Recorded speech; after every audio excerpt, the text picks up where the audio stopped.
Good morning, good afternoon, and good evening to wherever you are in the world. This is London News in Melbourne from the Sheriff's Office, or the Office of Sheriff, which it should be.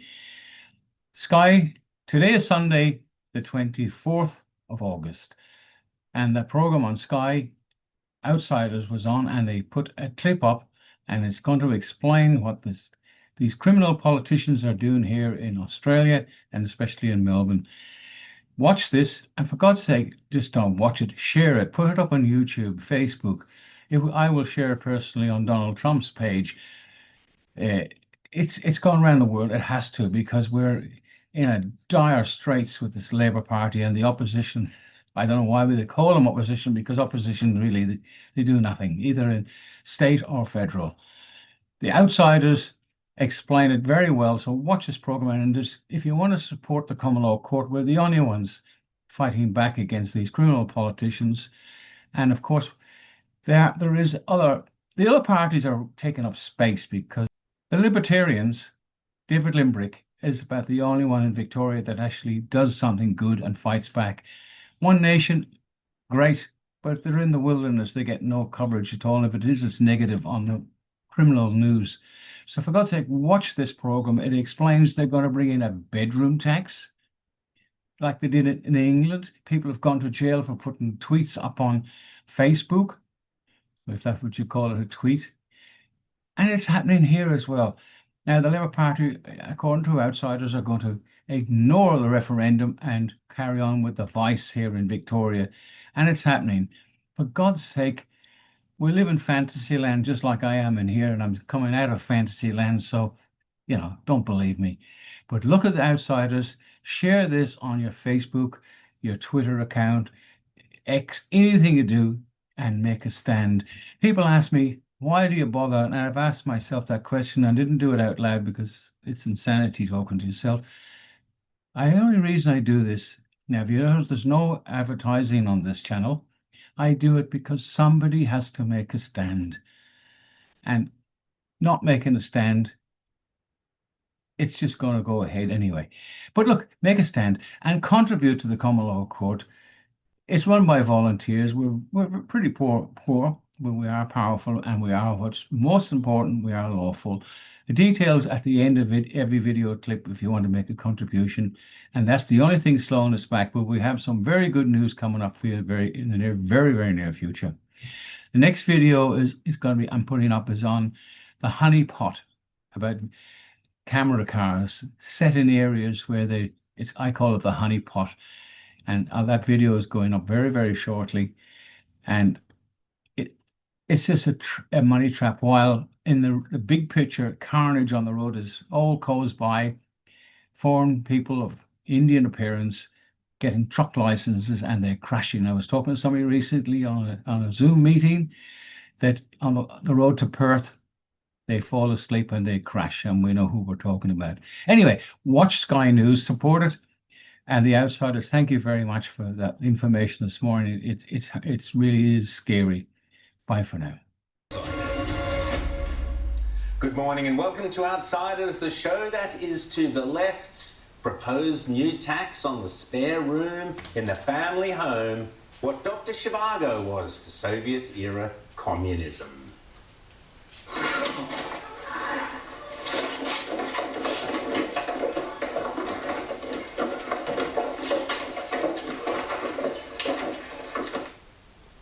Yes, that famous scene from the movie Dr. Zhivago saw Yuri come home to find his family home occupied by a bunch of Bolshevik bureaucrats. But why? There was living space for 13 families in this one house. Yes, this is a better arrangement, comrades. More just.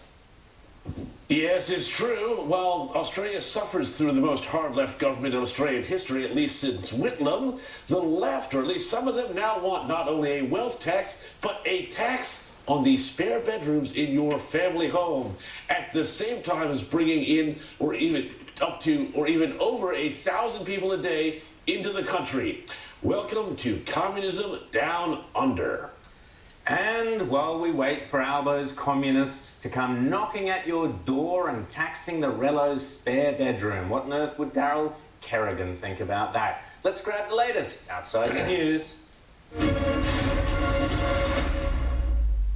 So Rita and James, we had this ridiculous round table, I call it the Lazy Susan Tax Summit or Economic Summit that Jim Chalmers put on. So far, nothing seems to have come out of it other than this ridiculous news about increasing taxes through things like a spare bedroom tax, which is pure communism, goes way back before communism to the window tax of the medieval ages, where kings would look at where tax officers would look at the number of windows on a property and tax you accordingly. James, what on earth is going on here? Well, that's right. I mean, you had this economic reform roundtable, and, sort of like how the Holy Roman Empire was neither holy nor Roman nor an empire, the economic reform roundtable was neither economic nor about reform, and even that cabinet table they sat around was actually not even round.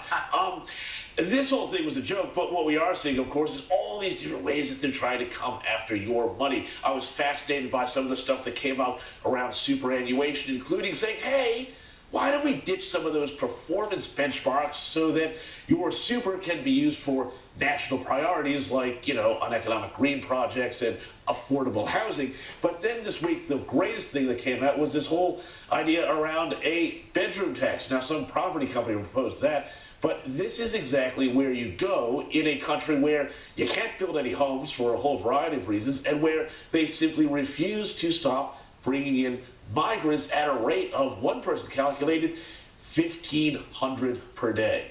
Rita. Well, you're not going to boost economic prosperity through increased taxes or increased bureaucracy, and that's basically what this whole roundtable has been about. That's the only ideas they're bringing to the table. And this notion of guilting homeowners, blaming existing homeowners for the housing crisis, saying so many Australian households are one or two person households, but only, I think, around 6% of people live in one-bedroom properties. So, there's this disparity where you've got these spare bedrooms, and why shouldn't you be taxed for it? I mean, it is communist at its core. It is utterly absurd. It will be counterproductive in the long run in actually solving the housing crisis. You want to see the end game of the housing crisis, have a look at Victoria, because they have done everything in their power to supposedly help first home buyers, but all they've done is make it worse for them and make it worse for renters. They have increased land taxes, they've increased all sorts of other property taxes and impositions on property owners, changing the laws to put all the rights in the hands of renters. And what does that mean? That means landlords are selling out of the property market. The rental pool is getting smaller and smaller. So those people who are renting have got less properties, they're paying more, and it is just becoming more difficult for everybody. And this is something that was discovered years ago in Australia when Labor decided, maybe we should get rid of negative gearing. And they found, no, that actually the end result is bad for those who want to invest in property, but it's also bad for renters. And that's a lesson that this Albanese government seems to have completely forgotten. Well, and what this comes down to, too, is a distraction from the problem of bringing in 1,500 migrants a day. Now, this number was worked out from ABS statistics around monthly arrival statistics. A fascinating thing happened this week. The ABS actually said, no, you can't use our monthly arrival statistics to try and work out what net overseas migration is going to be. They, went after 2GB, the Daily Mail, a bunch of news outlets that ran with this number. The funny thing is, though, put it up on the screen here, if you go to the ABS's own website and things they've put out in the past, they say that monthly arrivals data is a leading indicator of where migration is going, and it is ticking back up under this government. And of course, the reason why is obvious. They want to create more Labour voters. It was all about the Tony Burke citizenship factory back before the election. And you had Kos Samaras, the Redbridge pollster. He was on a podcast this week, and he said, well, of course Labour will love this because 85% of new Indian migrants, when they become citizens, vote Labour. So you can see and that what population is nearing a million. And what they're trying to do is stack out the suburbs with migrants who will vote Labour forever. Well, I don't think enough has been made of that comment. Now, if it is accurate, and Kosomaris is a pollster, Labor-aligned pollster, so you would hope he knows what he's talking about. If that figure is accurate, then we need to have a deep discussion, not just about what these migration numbers are doing to things like housing affordability and hospital waiting lists and all those sort of infrastructure questions, but what it's doing to the socio-political environment in this country. Because if you've got 85% of an enormous population base closing in on million voting one way, then that's going to change the face of Australia. So that is something I think that needs to be talked about. It also needs to be talked about at what a terrible job the coalition has been doing in attracting votes from these new migrant groups, whether they're Chinese or Indian in this case, because they are often very socially conservative groups, and the fact that the coalition is terrified of tackling so-called culture war issues is a reason why they're missing out on support from their Absolutely, sorry, James. They are absolutely natural voters. Indians, Chinese, they should be there for the coalition. But I just want to go back to this so-called bedroom tax and just make the point I made the other day that all roads lead to communism that this Albanese government are pursuing. And that by definition, the left hates the classic Australian dream, the Daryl Carrigan, the castle, your home is your castle, the quarter-acre block. Labor hates this stuff. They want to cram more and more people into our cities, but they don't build any houses. So that what do? They look around at the people who do have houses and they come after them as well. So I make you this prediction. As with all communists, their own houses are always exempt. I wonder how many spare bedrooms there are up at that beautiful Copacabana building that Albanese bought recently. I mean, I'm sure there's a few spare bedrooms there. Maybe Yuri Shivago and the communists could move in there, James. Well, yeah, exactly right. Local Bolsheviks could take it over because Albo's not living there. Well, he's got a lot of spare bedrooms at Kirribilli and the Lodge as well. Absolutely, all the Labor politicians invest in loads of houses, but of course they want to come after your house and not only that, they want to, there's this whole thing, you call it the YIMBY movement, yes, in my backyard. Well, no, it's not in their backyard, it's actually your backyard that they want to build in and build over. But, this whole thing is about this sort of politics of resentment, this leftist politics of resentment. They see people with big houses and nice houses, and they want to bulldoze those and put in crummy dog box apartments all across the city, from the nicest parts of town all the way to the most further outer suburbs, because they know apartment voters tend to vote left. They know that if they get people to build to rent schemes, they're dependent forever. It's a real decline of the Australian dream. It's being sold as, oh no, you're just getting a foot on the ladder. Yeah, and it's also being sold as pitching younger people against older people. Successive governments, particularly of the left variety, but also coalition, have so stuffed up our cities, young people, and brought in so many people through migration, as James was just talking about, that of course young people can't get a foot on the ladder there. So what do? The very same politicians who've stuffed everything up then turn around and attack the older generation, say we're going to come after your money, your superannuation, your farm, whatever it might be, and they foster this grievance between young and old. They're doing it deliberately. It's communism. Rule 101, page 101 of communism is to pitch the young against the old. It's disgusting, and we're just really at the beginning of this. We've got 3 years of hardcore communism. Let's talk about what happened in Queensland, Rita, which was fantastic. The Liberal National Party, we've got Matt Canavan coming on very shortly on the show, you don't want to miss that. The Liberal National Party in Queensland, yet again, another Liberal Party or National Party have voted to get rid of, abolish net zero. They had a massive vote. I think it was 700 people against 5 or something or other. I don't know, Matt can tell us the numbers. But they voted, Rita, against net zero. Net zero is communism. Be really clear on this fact. Net zero is a globalist, communist, collectivist manifesto designed around an ideology designed to punish people and business and capitalism in order to push a communist globalist creed. That's what it is. The LNP must abolish it, Rita.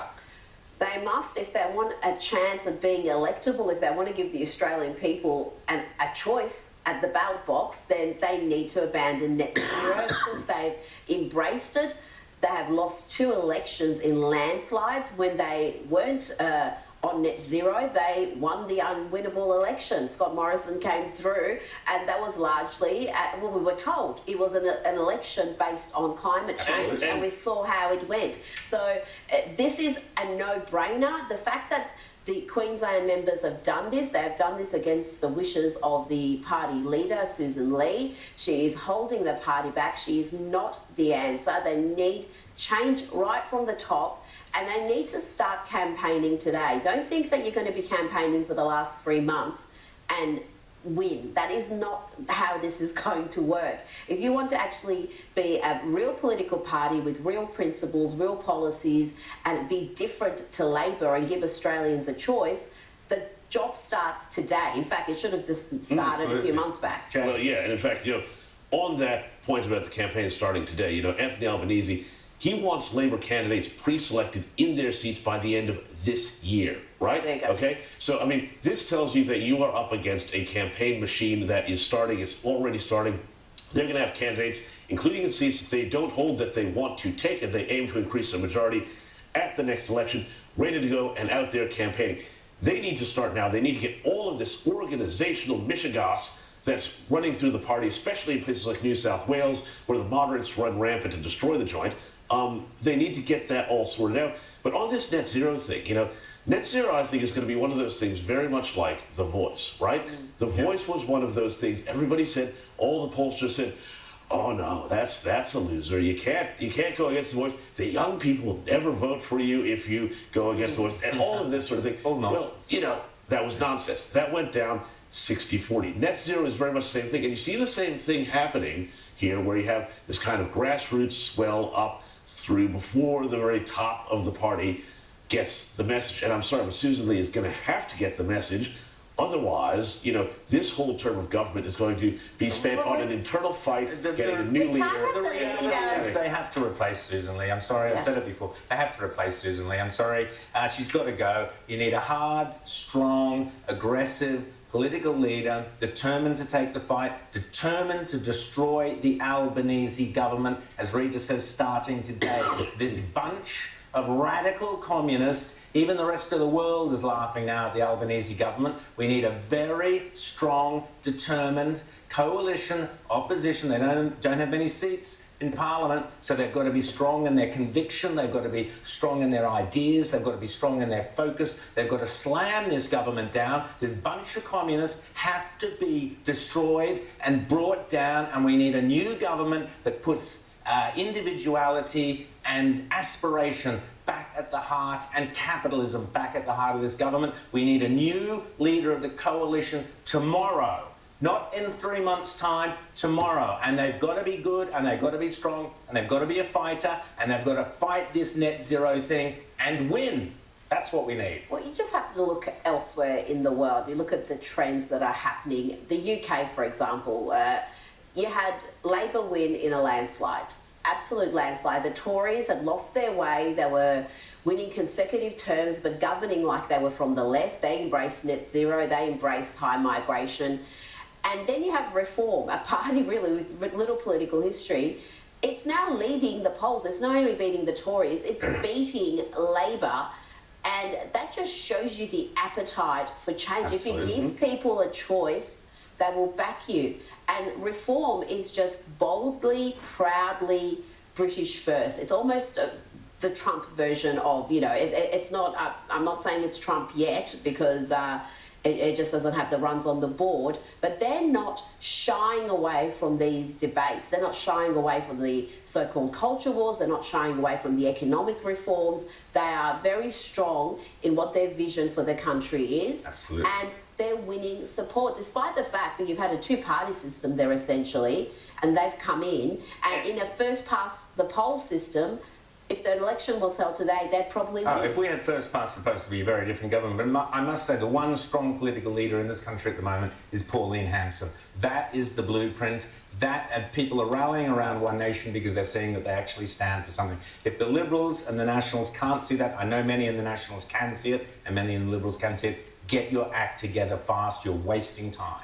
Exactly right. And just on the, it's important also to remember how reform started. Reform started as the Brexit Party, right? Yeah. Remember, it all started about Brexit. Remember, Brexit was really a proxy issue for migration, and it did 100%. incredibly well, and Reform did incredibly well, and Brexit did incredibly well in all of those areas of Britain that were afflicted by, the Pakistani rape gang crisis that the authorities and the establishment refused to do anything about.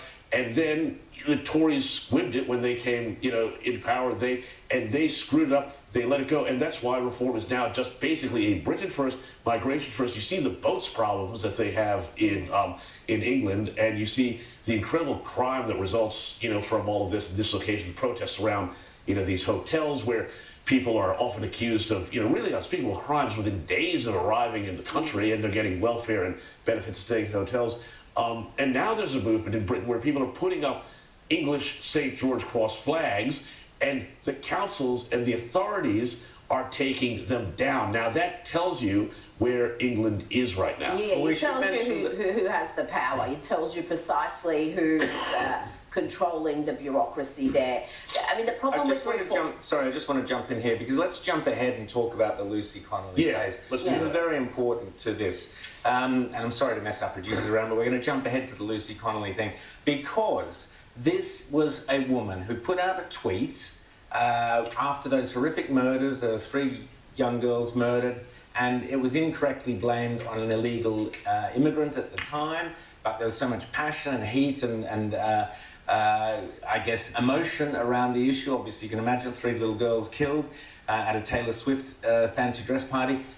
She put out a pretty nasty tweet, it's true, but she took it down 4 hours later. But she went to jail. She was going to be for 31 months. She pleaded guilty because she was told that she'd be in jail for 5 years. She'd never see a daughter growing up. So anyway, it's a long story, but she's now out. They've released her. But this is where this goes. And what we're seeing already, James mentioned that the ABS, they already were arguing about how many people are coming into this country or are not. Once you start that argument, you know you've already lost, because if you're worried about how many people are coming in, then it's too many. But tell us about the Lucy Connolly thing, where we're up to now. Well, Lucy Connolly, as you say, she put up an offensive tweet. She thought better about it. She took it down later on. But somehow, this wind up in Keir Starmer's Britain. The stormtroopers came to the door, the stormtroopers, and they took her to jail, and she wound up going to jail for months and months. As you say, she did plead guilty, but as you say, that's part of the lawfare that they do. They say, and people were, there have been so many people who highlighted crimes that migrants and others committing rapes and things like that have gotten smaller, lighter sentences than what she got. There are people who were guilty of offences as part of the grooming gang scandal, where thousands of girls across the country were raped or abused, trafficked. Some of them got lesser sentences than this woman for a online post that was taken down after a few hours. I mean, it is crazy. If you were saying this was going to happen 20 years ago, people would tell you you're having some sort of weird fever dream. Yep. But it is the reality. She's not alone. There was a bunch of people who got sentences, and very quickly, the turnaround in the legal process from being charged to sentence off to jail was with you. Record time, and that was to silence dissent. That was sending a message that if you share, even on your own Facebook page or X, a thought that is about not pro-migration, that is critical of illegal immigrants, then you might get a knock at the door. And never mind going to jail, just having the cops at your door, the legal process, the cost. I mean, nobody wants to face that. Well, let's have a listen to Lucy Connolly. She's been released now. She's claiming to have been Keir Starmer's first political prisoner. Have you been Keir Starmer's political prisoner? Absolutely. And me and several other people. Like I said, it's important to remember that it wasn't just me. He needs to practice what he preaches. I think, he's a human rights lawyer, so maybe he needs to look back at what people's human rights are, what freedom of speech means, and what the laws are in this country. And what Rita mentioned, which is chilling about this is happening here. We have an e-safety commissioner so what the left are terrified of is the fact that people criticise their policies on social media. That's what it's all about. Forget all this about child safety and all the rest. That's all nonsense. What's going on around the world, the global left are terrified. The global left who believe in open borders, there shouldn't be any borders, everyone should be able to go wherever, They are terrified of people, you, me, anybody else who goes on social media and complains about their policies. Here in Australia, as I said, we've already got the ABS quibbling about the actual numbers of people coming into this country. How do we know how many people are coming into this country? What we see is increased traffic jams. What we see is fewer housing. What the kids see is less chance to get a rental, long queues for rentals or homes. So what do the left do? They don't try and fix the problem. They try and silence the dissent. And that's what we're going to be seeing in this country with the E-Safety Commissioner kicking in with all this banning this and banning that and misinformation or whatever, under 16-year-old bans. They are trying to silence dissent, James. Well, you know, it's not only about silencing dissent, because the silencing dissent is part of a broader project. You know, you see where Britain is now and you see where Australia is going. The British establishment, the elite, if you want to call them that, I increasingly dislike that word, has a real serious distrust and, in fact, actually hatred, I think, for the British people. You know, they're terrified of the British people. They're terrified of what they think. They're terrified of what they stand for and what they represent. And they want to remake the country. And the same thing is essentially happening here. And they want to remake it in a way that is fundamentally better for labor. And, you know, it comes into a whole lot of different, you know, there's all these different sort of strands that have been running through our culture for the last 50, 60 years, you know, multiculturalism, you know, laborism, all these different sort of things.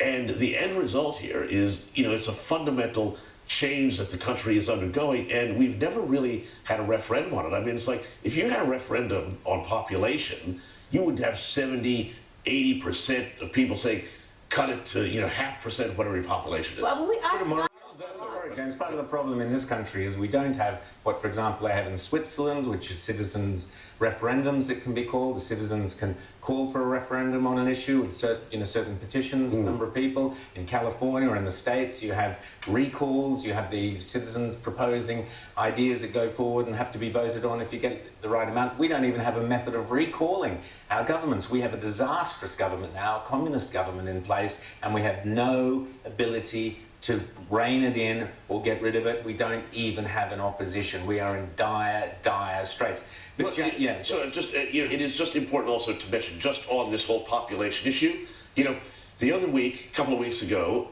the Labour government, the Albanese Labour government, raised by 25,000 the cap on the number of student visas, and the coalition ran essentially dead on the issue. And you know, you have a situation now where basically two groups, you know, Universities Australia and the Property Developers Lobby, are driving our immigration policy, and it's terrible for all concerned. We had the Bush Summit this week, which Rita and I attended in different places, and one of the key themes was, and we'll talk to Matt Canavan about this, Rita, one of the key themes was how net zero is driving businesses away from Australia. So the big businesses that we need for our schools, our hospitals, our roads and everything, they're being driven away. The only industry we seem to be promoting is, student loans, or students coming here and walking away with some degree or other, probably in gender blue-haired studies or whatever. But where don't forget the NDIS. Don't forget the NDIS. Big businesses. Donald Trump in the Oval Office. You know who hasn't had a meeting with Donald Trump in the Oval Office? Anthony Albanese. That's right, exactly. Yeah, absolutely. Meanwhile, what are we worried about in Australia? Well, down in the Socialist Republic of Victoria, which kind of is leading the way, Albanese is using the Dan Andrews years as a kind of model for how he wants to take the rest of Australia, which should scare the bejesus out of anyone with a brain. But what they're doing now, they're renaming all the public schools with Indigenous names. So you'll be completely confused. Is your kid going to this school or that school? Who knows? Who knows where the school is? We have no idea. But this is all part of the voice coming into Victoria, even though, as Rita said, we all voted 60% in Victoria as well, 60% of the population, I think it was higher there, 61 or 62 voted for no voice. The Jacinta Allen governments are bringing in a voice. Yeah, the majority of Victorians voted against the voice. It wasn't as high as that. It was 50-odd%, but it was quite clearly a rejection of the voice nationally, state level, and the Victorian government has just ignored that. We're going to have a state-based voice, we're going to have a state-based treaty. And the fact that you've got schools with these names where the suburb's not included. So you've got no idea where a particular school is actually located. And, you know, back in the crazy old days where you name schools, you give it the suburb's name. I mean, that's crazy. Again, this is communism. You rip out the past and you replace it with a kind of fake new future. Year 101 or year 0, whatever they call it.